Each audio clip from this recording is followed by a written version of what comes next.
So we got a really special episode today. We have our first guest. His name is Bill Gstalder, and Hello, everyone. he's owner of Pride Gage, which is his company I'll tell you a little bit about. But Bill's probably my best friend in the world. We've known each other since we've been young, and we've been through a lot together. And this is a man who changed his life by taking a chance. And not everybody will do that. And I think you're going to really want to hear how he did that and what kind of chance he took in life to make him where he is today. So Kevin? Yeah, and I've known Bill since I was just a little kid. So I've grown up and he's always been in my life. So I'm the godfather. yeah. So and we got certified to scuba dive together. Yeah. Remember? So the very close family friend as well.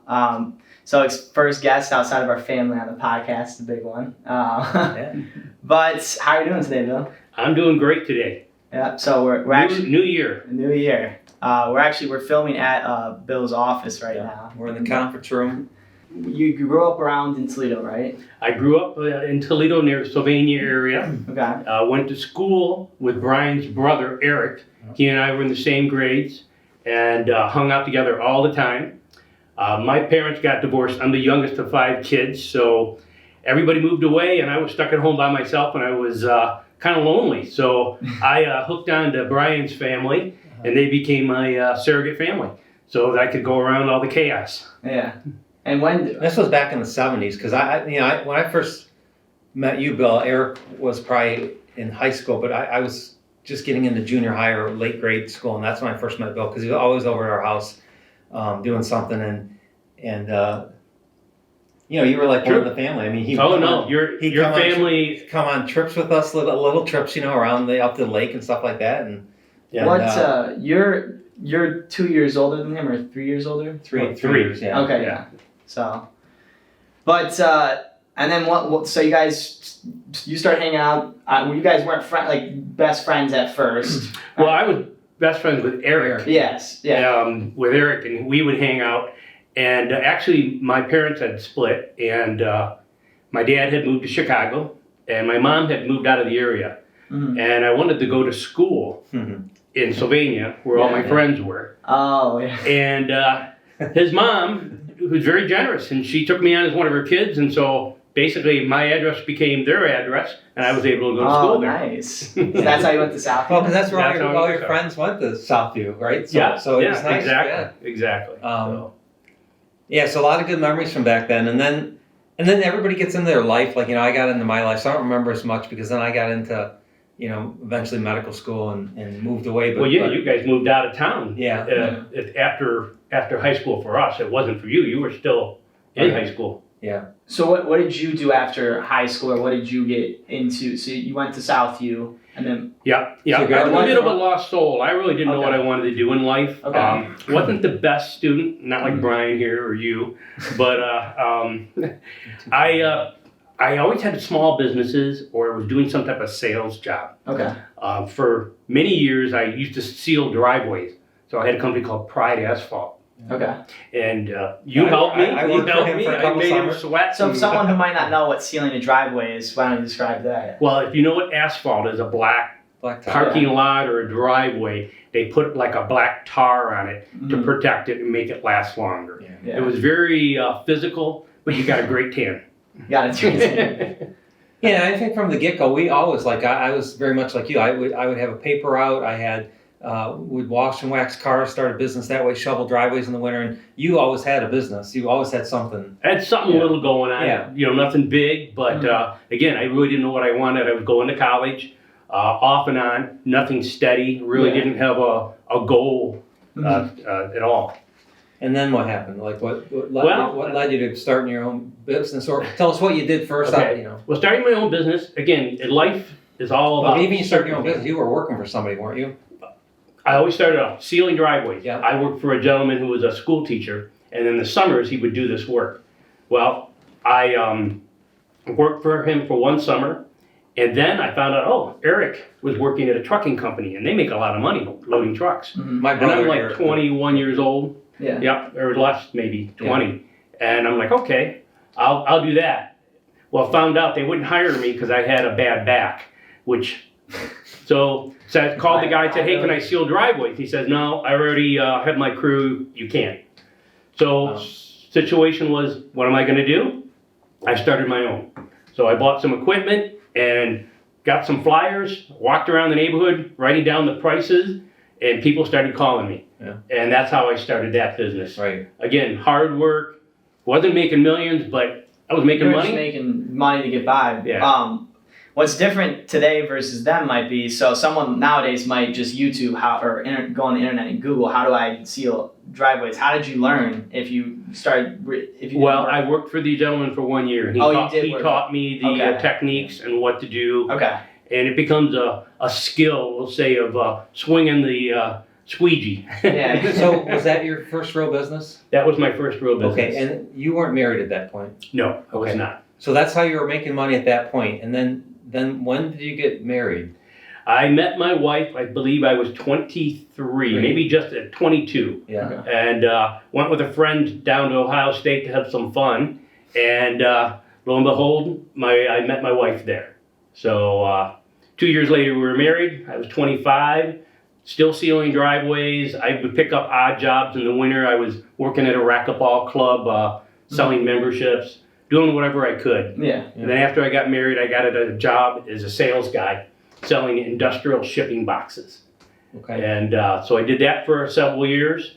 Then another small business. I knew I had kind of hit the wall there, and I got hired with a small family business, kind of like our business, and started selling air equipment for factories. They call it pneumatics. So you would, air cylinders that move things and all kinds of stuff like that. Yeah. And I did that for 4 years. Okay. Well, to touch on one other thing too. So when you were in your 20s, I think a lot of people do that. Like nowadays, it's more prevalent. Like people take gap years before college, or people will just kind of do things like to get by, like trying to figure out. Because a lot of people, I think, they don't know what they want to do long term, so that can be scary. Like I don't want to jump into a job that, it's easier when it's just a job where you can just pick up shifts or you can do stuff as you want. Other times you get locked into a career. I think some people are scared of that. Do you remember when you were in your mid-20s, like what thoughts you were having or thinking about trying to figure out what you wanted to do? Or Yeah, I still didn't know what I wanted to do, to be honest with you. I was just trying to find something that would make me enough money to pay my rent and have a good time with my friends. I really did not know. Okay. Yeah. It's funny how things just come upon you. Remember Brian said he wanted to be I believe, a biologist, didn't you? A marine biologist? Marine biologist, yeah. At one time. Yeah. But life changes that for you. It does for everybody. Yeah. I mean, Absolutely. and for me, I finally, I believe I ended up leaving the company, the family business, because I had a son. We had a very, very small house. I needed more money. Yeah. So I actually went to a headhunter and started looking for a different career path or what else I could do. Okay. Cool. Yeah. So what led you? Because I think a lot of people want to know is, you've gone from that kind of not wandering, but having nothing steady, no steady career, and then you've created this business for yourself, and a lot of people would love to see how they could maybe, Well, I think what led you to creating your own business? I mean, what was the impetus? A cool thing about it too is like you run this business with your wife, and so it's a cool that's a very She's the boss. Yeah, no, so I think that's like a really cool thing too. You guys are very successful together, which is I'm very fortunate. So many people I meet say they could never work with their wife. My wife and I are opposite. I'm an ADD, all over the place guy. She's a detailed person. She was a dental hygienist. Okay. All about precision and things being done a certain way. Yeah. So she really created our whole office and all our paperwork. We knew nothing about running a business, to be honest with you. So I think people want to know. So that you took a risk in life. I remember that because I remember having a conversation with you, and you were really at odds with your job. I remember. I just remember you talking about how you weren't happy at work, and I just got to be something better, and I can't do this anymore. And at some point, you decided that I'm going to quit my job. I think you did, and you. How did it work? Not quite that way. When you're a sales guy, and I was a sales guy, you're always wondering where your next sale is going to come from. And when you work for bigger companies, they're always looking at your numbers, constantly on you to sell more. So it's scary. Yeah. You always have this little pit in your stomach. Yeah. And my dad had worked for a big company his whole life in sales. And he always told me he had that pit in his stomach of they're going to let him go. Am I doing well enough? Am I selling enough? Yeah. Well, I ended up working for a really good company for 10 years. then I basically, after 10 years, kind of had reached as far as I was going to go. So how old were you? So 10 years, how old were you when? I started when I was 30, and I was probably about 30, Okay. maybe 29. Yeah. And when I was about 39, I ended up leaving because one of my customers had another company that obviously the grass is always greener on the other side. Well, it was, other than the fact that the company was being sold, and it got sold several times. And I was only there 2 years, and it was a great company. I learned a lot, and but they let me go, and it wasn't me personally. The whole company is now out of business. There were 260 employees. Wow. I was lucky because when I got let go, I was treated very well. Later on, here's your cardboard box, put your stuff in it, and get out. Yeah. So they were very good to me as far as that goes. But when I got let go, felt like I got hit in the stomach. Now what am I going to do? And I remember driving home, calling a couple people, said, "Hey, you can sell our stuff. Hey, you can sell our stuff." Yeah. And to be honest with you, I had help from family. My mother, she gave me the seed money to get this business started. She gave me a little bit, and she said, "You want to do it?" And I said, "You know what? I do want to do it." And so I started calling people I know. It's another really important thing in life, as everybody knows here. Never burn a bridge. Yeah. So important. I try to get along with everybody. I really do. And I called somebody from my old job that I'd been at 10 years. They were going through a change. They had just been bought out. And they were getting rid of all the direct sales guys, or not getting rid of, but they were changing and setting up distributors. Yeah. So there was a gentleman there that without him, I might not even be sitting here with my own business, but he set me up as a distributor. And from there, I just ran scared. I'd get up in the morning and hit the road and knock on doors, pass out flyers, and little by little. Well, I guess what I Yeah, remember is because I remember you had the option to talk to me that I could get hired by somebody else and take the easy way and have somebody else pay my salary again, but then I have to answer to somebody. Yeah. And I remember you saying, should I just do it on my own? And I remember you took that risk that you decided, I'm going to do it on my own. I'm not going to answer anybody but myself. Yeah. And I think that is a huge point in life. It's so but it's liberating. risky. It was the best thing I've ever done in my life.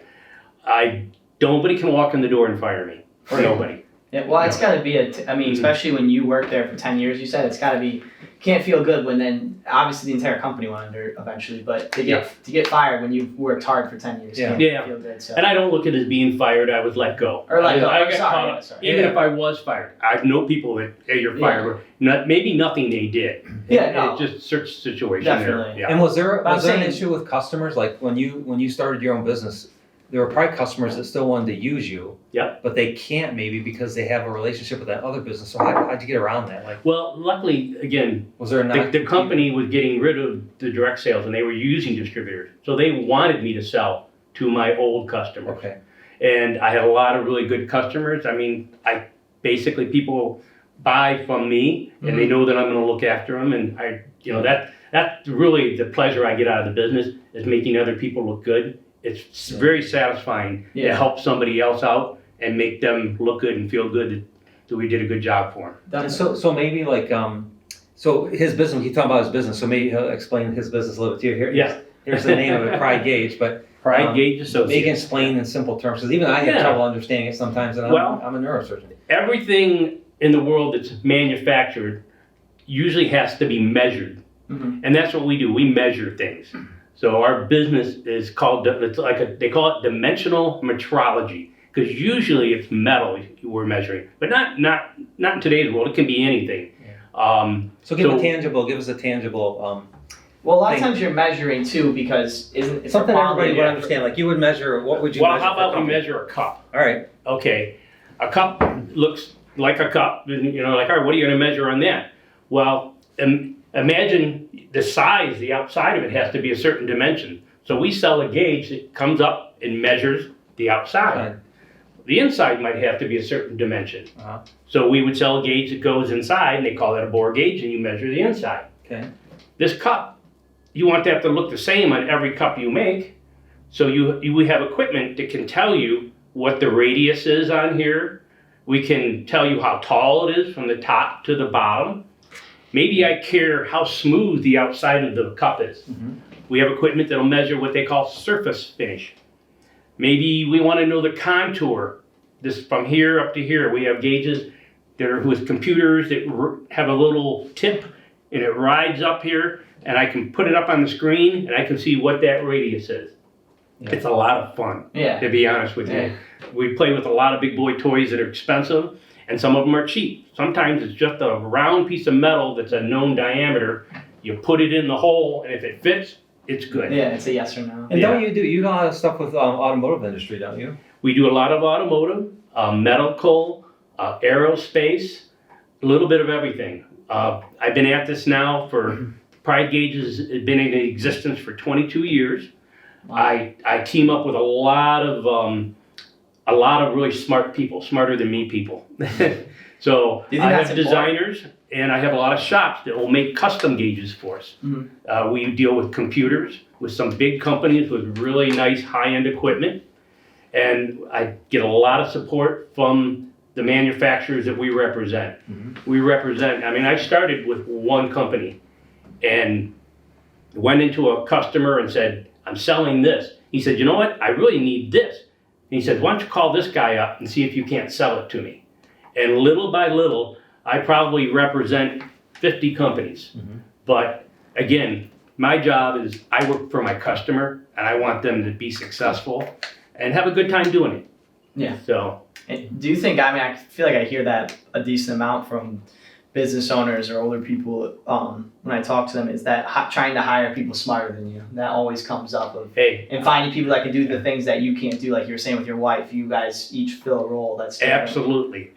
My nickname around here is Mayhem. So I come in, I'm out there, I'm hustling, I'm trying the best I can. I make mistakes, but I really care, and I try to do the best I can for people. Yeah. And I've got a lot of good people behind me. That's another thing. People will say, well, Bill sent me a quote, or Bill's going to do this for me. Well, I don't do any of that. It's my office staff and the girls, and we have a really good team of people. It takes a team to do really well. Yeah. Just like when you're in the operating room, it's a whole team of people to make things work. So. Yeah. But but your expertise is obviously you're very good at talking to people. Obviously, you've learned a lot. You're very knowledgeable about stuff. So sales and relationship management. That's, like you said, it's the name of the game. Yep. So. Yep. You got to get exposure. You got to people know what you have, and that's probably my biggest battle. Is we do so much, and so many people don't know all the things that we do. We get into computer software. We get into all kinds of stuff, and it's a lot of fun. My head starts spinning. It's like, what do I do next? Well, one thing I'd be interested, you've been in business for 22 years. How has it, like with the evolution of technology, how has business changed for you, or has it not changed as drastically as you would think? Or it hasn't changed as drastically as you would think. And the fact that you still have to measure things. There are certain basic things you have to do. The biggest change, I would say, is cameras coming into the industry. Being able to measure pixels on a screen is really changing the world. Wow. Also, electronics obviously is a big thing. The computers have gotten, more and more powerful, simpler to use. A lot of them are. Everything used to be a dial indicator. It looked like a clock, and it would go around. But anyhow, now all that's digital, because they'll hire somebody who maybe last week was on a shipping dock. Yeah. And now they want them to do this measuring stuff, and it's like, you've got to make it easy for them. Yeah. So they try to make it, all the equipment is tried to make it so it's much easier for people to use. Yeah. So what do you, so a lot of people want to know, like, what would be an average day for you? Like, what's a typical day for you? And I know it varies, because sometimes I know you're out of town. That's what I love about my job. It's never the same. It's always different. But a typical job would be maybe somebody calls up, or maybe I knocked on a door, and they'll say, oh, Bill, I have this application. I need to be able to measure this. Mm-hmm. So we talk about what they need, what requirements they have, and then I come up with a solution, or our team comes up with a solution, and we give them an idea how much it's going to cost. They tell us yes, no, and then we start putting together the pricing to have it all done and made for them. And it's fun, but I may be answering a phone call. I may have the girl say, hey, somebody's looking for a caliper or a mic. Well, there isn't just one caliper or mic in the world. There are literally probably 100 choices. Mm-hmm. So we really have to gather information. We're constantly gathering information so that we give somebody the right solution, Yeah. which is fun. Again, I really enjoy it. And so we're not giving, I don't want you to give advice here, but like if you think back about your business, like if people listening will want to know, like what's the one key thing that you think you did that changed your future for you, that where you are now? Like what would be that one key thing that I'm sure there's people out there that are Same just thing like you you. did. They're just like you. I think they have that in the pit of their stomach, don't look forward to going to work. They're thinking, God, how can I change my life? And here's somebody who did it. Like, what was that one key thing you think that you did? I took a risk, like you said, and like you did. Because you and I have talked about taking risks in life, and you've taken them, and you've taken them. Everybody out there is taking a risk. Yeah. And, you know, I always tell myself, what's the worst that can happen? Yeah. You know what I mean? There's always a fallback plan. You know, I say always, usually. Yeah. I'm not We talking wanna life have and one, death yeah. jumping off a cliff here. Right. I'm talking about Calculated risk. Yeah, a calculated risk. Yeah. Exactly. If you don't take chances in life, nothing will happen. Right. Well, I mean, it's just like even when you go, like, say you went to Ohio State, even when No, you go, I didn't go to Ohio No, State. no, I'm saying when you went down to Ohio State, Yes. and you met your wife. Like, even when you take a chance to go talk to someone you see at a coffee shop or a bar, and you just say hi to them, that's taking a chance. It's all about, or starting a bit, it's taking chances that have asymmetric, like risk. So there's so much upside. The downsides, you just are right where you just were, and then you can find something else. The Right. upside is now you have the life Something you may have change, now. yeah. So, For sure.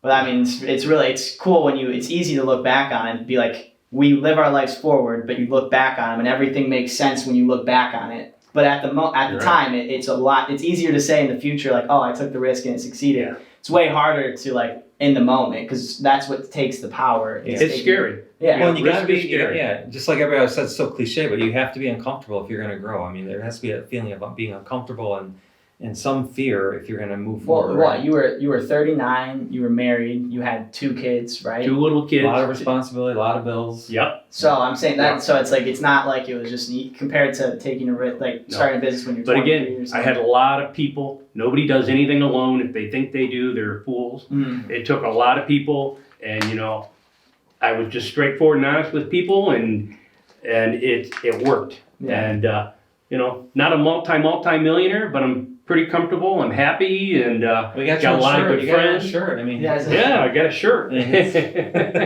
there's a lot of truth in that just for just living life in general. It Of is. just being happy and trying to get along with people and just to live a sane life and be happy with stuff. Yeah. But do you have anything more on that? I wanted to shift gears a little bit No, we can shift. on some stuff of just, you know, with you've known him a long time, and we talk about this with some people, but I think some people, when they know my dad, like, they're definitely a little more, like, sometimes intimidated by him, or they don't ask him about certain things because he's a neurosurgeon. Well, and I'm quiet, so sometimes people misinterpret me as being standoffish when I'm really not. I'm just quiet. What's something I've always noticed, but you guys always interact way differently. So has there I anyone? would go to the house, and he would always be there, and you know, his family would always be there. Yeah. And we talk about little things. I remember one time you were looking at a motorcycle. I liked little motorcycles. Yeah. So you even told me the big thing for you was I loaned you some money to buy a motorcycle. I had a grandmother that passed, and I had a little bit of money, and you wanted to buy this thing, Yeah.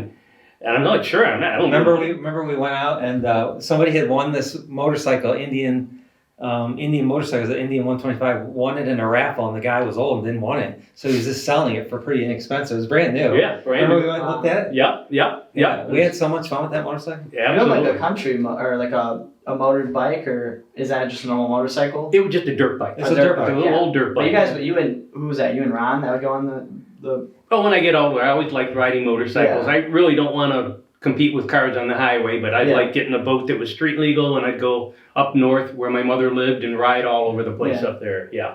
Yeah.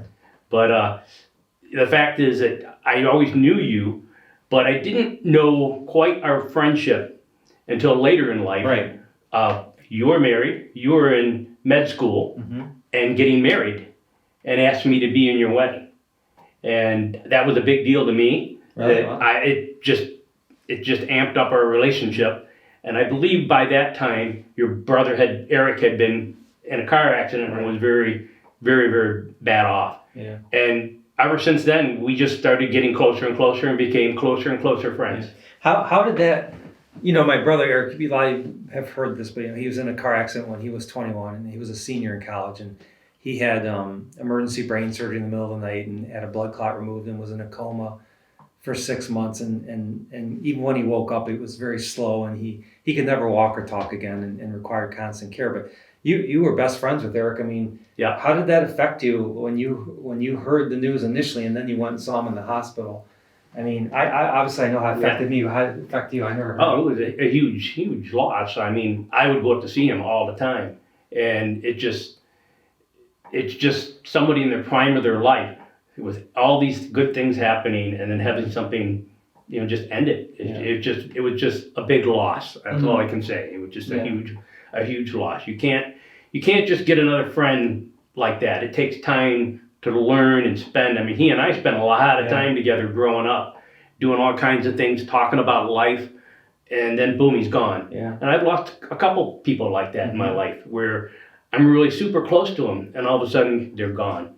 And it's hard. Yeah. Yeah, life's definitely like that. You can't predict from day to day, but all this stuff has a huge impact on who you are and how you present yourself in the future and what your philosophies are, and makes you question a lot of things in life. Absolutely. Yeah. So what's important, and friendship is one of the most important things to me in the world. Yeah. What did you kind of, so were you guys not talking as much necessarily at the time when he was in med school and in residency? I don't know what exactly on the I mean, by then, when Brian and Cindy got married, I already had one child, and I believe my wife was a month away from delivering our youngest, our daughter, and he was out in Rochester. Yeah. Now, we would actually get together, and one time he brought Brian, and I had a small boat at the time, and we put the boat in Niagara River, and we went across to Toronto on the boat. Oh, yeah. And so we would see each other, and he would come back to Toledo and visit. Yeah. That's a great story, because Cindy was pregnant with Brian. Oh, okay. Remember, and we're in that boat, his boat was like a 22-foot boat, and we're going over Toronto, and the waves, we're slamming on the waves, and I remember somebody asked, is that okay for Cindy to be, pregnant and stuff? And then, remember on the way back, we got lost. It was foggy. And we were on empty. And we couldn't, couldn't see the shore. It's like, oh my God, here we are in the middle of Lake Ontario. Lake Ontario, and we can't see the shore, and he's almost out of gas. Yeah. That was a fun day. But we made it. We took a risk and we made it. Yeah,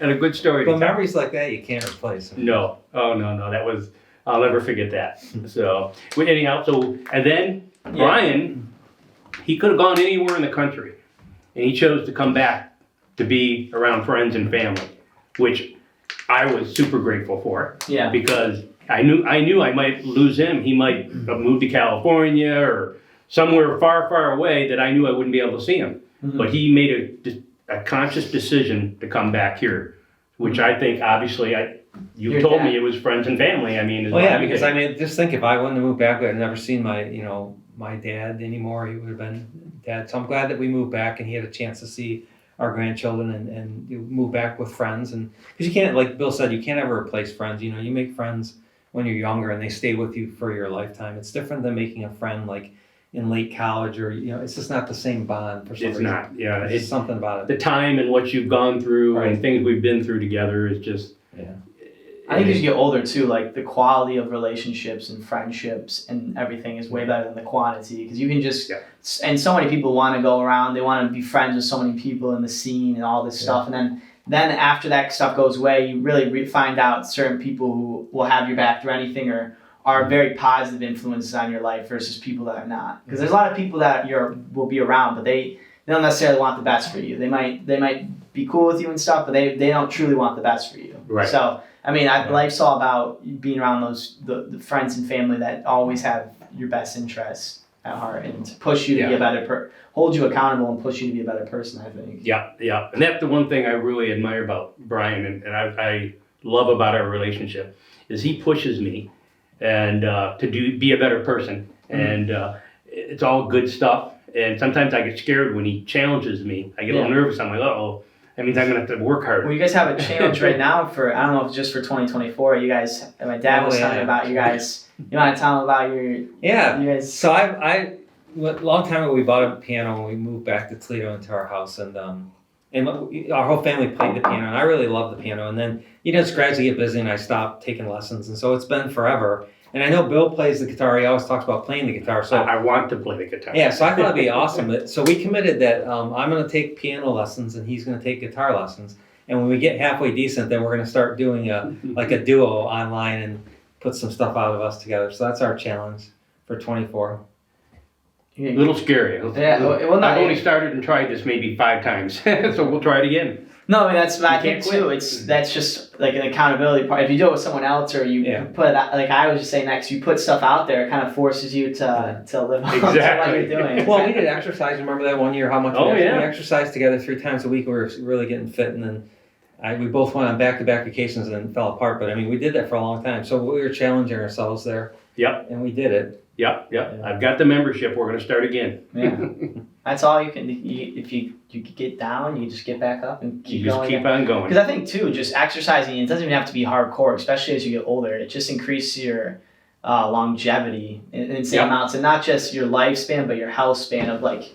You don't want to no one wants to be really old and decrepit and not be able to do stuff. I think the people that even just go for. I mean, your mom's a great example of someone who was able to do for just a walk. You don't have to do anything crazy. Yep. Yeah, which is, I mean, that's all you really want, or just so you can hang out with like family and as you get older, just to be able to, if you can move, like it opens up your world a lot. Absolutely. So. Yep. And Bill's like one of those people. I mean, I can honestly say this, and he'll blush, but I mean, honestly, he's probably one of the most upbeat person. I mean, I've been out with him enough. He never gets really in a bad mood. He's always happy-go-lucky. He doesn't get mad at people, even though he should, in my opinion.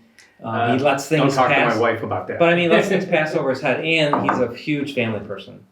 I mean, he really, family and friends are foremost, and it's just your mom. His mom's 86 now. 93. Yeah, 93. Well, what am I thinking? 93. I don't know. Yeah. Where did that come? Sorry, but time flies, huh? Yeah. But I mean, he visits his mom. I bet you he visited her this morning. Visits his mom almost every day, and I can't say that every grown man will see his mom and take care of her like he does at her age. And I mean, I respect that completely. Yeah. Again, without her, I wouldn't be here. So literally, I wouldn't be here. But that's where I remember before she moved back to Toledo.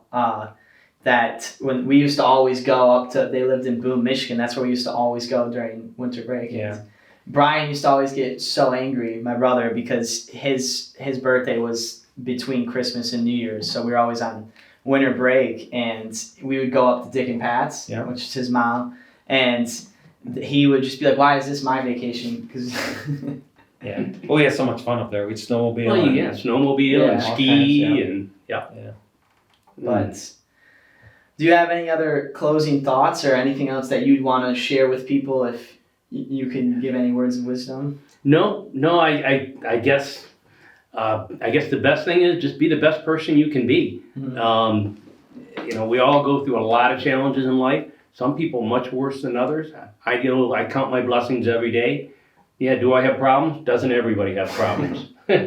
But just get up and get going. The hardest thing is just you got to get yourself up when you're down and not feeling good or something's going wrong, and you got to get past it. Yeah.